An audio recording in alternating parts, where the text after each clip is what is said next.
Yes,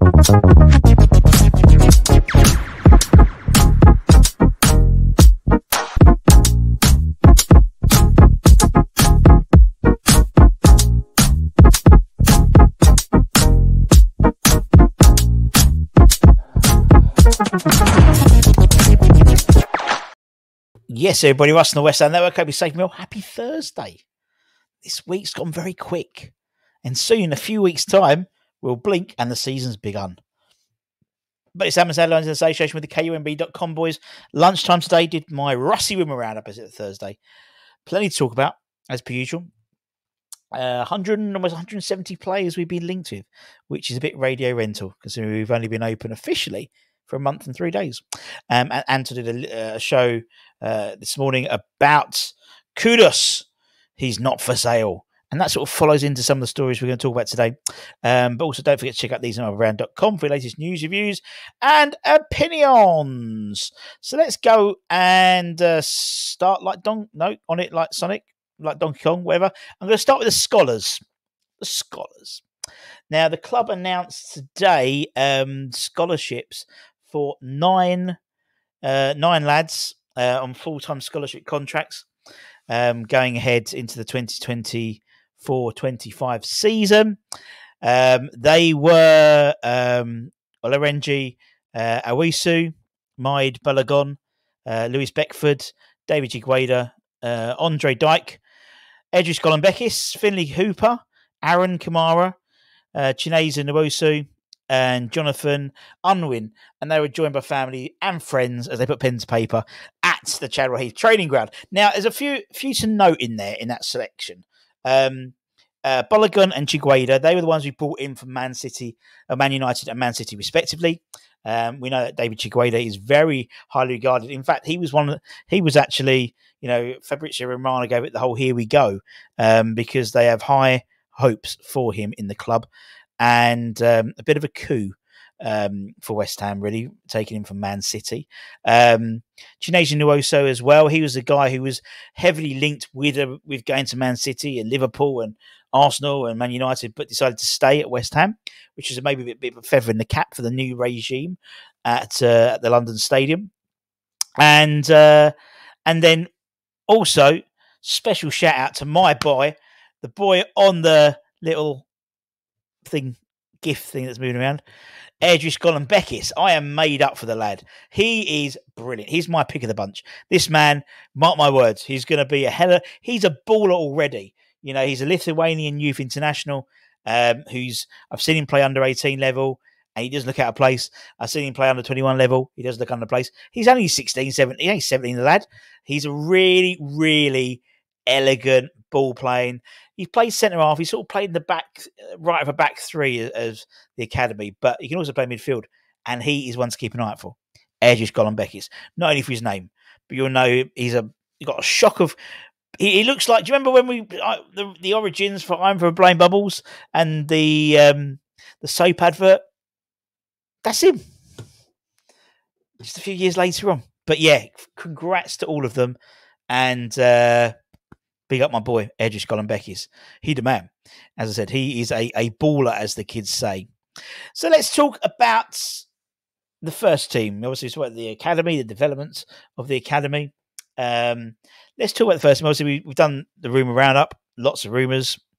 Been linked to the likes of Alexander Zoloff and Reece Nelson and stuff. And one of the names who's always continually been sort of linked with West Ham, that's the word, couldn't think of the word for a minute, is the Aston Villa Colombian striker, John Duran. Now, it was believed that the club were like, we're not paying this for him, around £40 million, to be honest. And obviously, there was going to be a delay in the response to this because he was currently, obviously, at the Copa America and Colombia got to the final. He was an unused substitute in the final. But Aston Villa, apparently, according to reports, have softened their stance on the Colombian striker. And that could throw a lifeline to West Ham, who are keen on inquiring the young forward. We were linked with him before he moved to Aston Villa when he was at Chicago Fire. Remember talking about him before. Now, Fabrizio Romano previously suggested Villa wouldn't accept anything less than 40 million for him.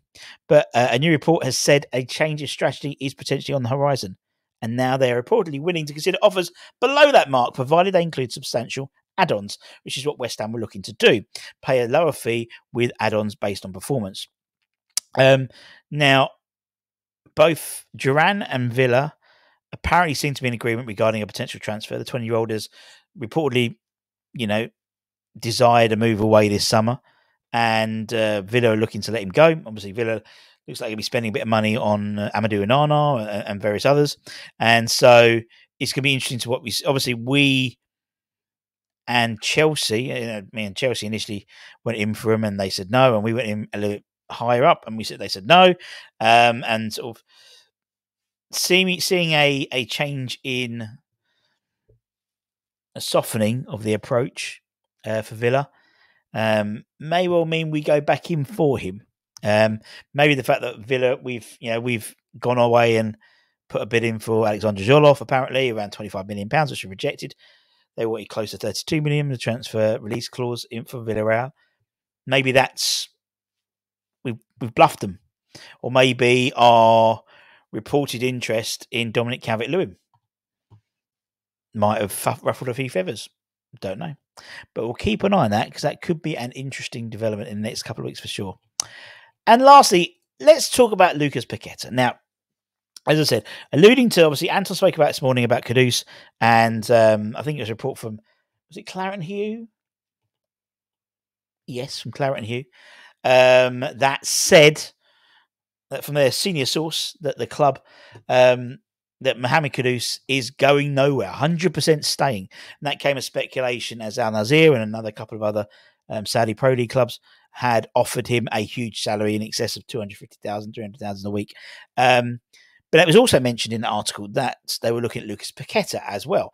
And indeed, that coincides with reports that Flamengo have recently approached West Ham with a deal of around something like 13 million quid for him as a permanent signing, of 4 million to start off with, 4.2, I think at 8.4 with add-ons, which was rightfully rejected immediately by the club.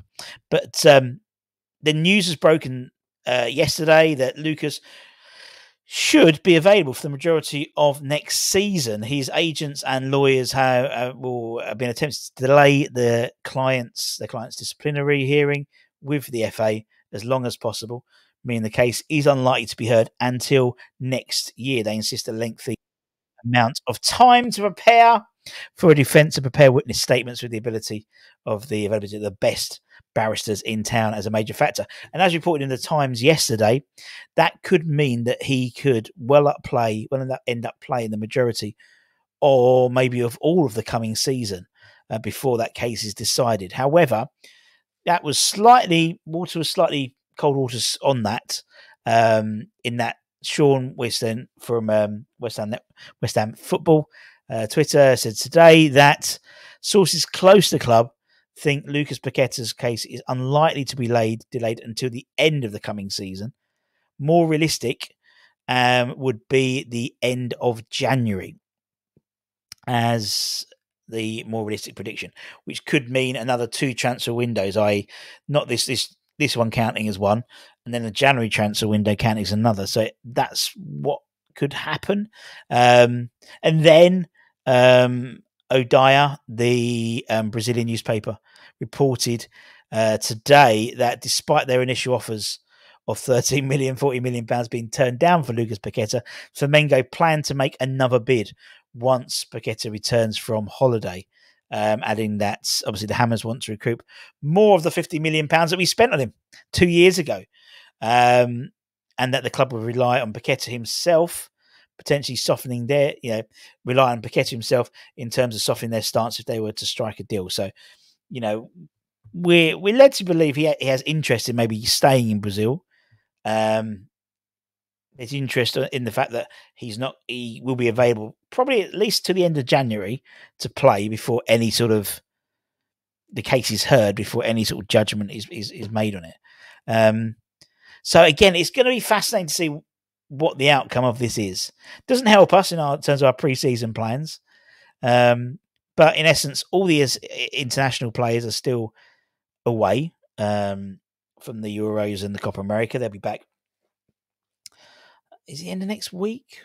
or something like that. I think they get a few weeks off as part and parcel of since when the tournament when they last sort of have played basically. But obviously Ariola, he was in France, but he didn't play, but he did train and was doing training every day. And the same with Bowen. Obviously, he only got like a little cameo appearance. Paqueta a little bit more, and obviously Antonio as well. And obviously, we still haven't heard any update with Edson Alvarez. Someone mentioned it in the chat the other day, how that rehab's going, but the likelihood is he probably wouldn't be available, or he may be touch and go to be available for the beginning of the season. But obviously, fitness levels will be shot, so you'd need a couple of weeks to get back to fitness. But it's going to be interesting to see what happens with this gentleman. It's going to be interesting. And the only way you know that you're not going to miss out on anything is by subscribing. Not just to us, but to follow these@motherbrand.com for the latest news, reviews, opinions. As soon as we hear any news, we relay it to you.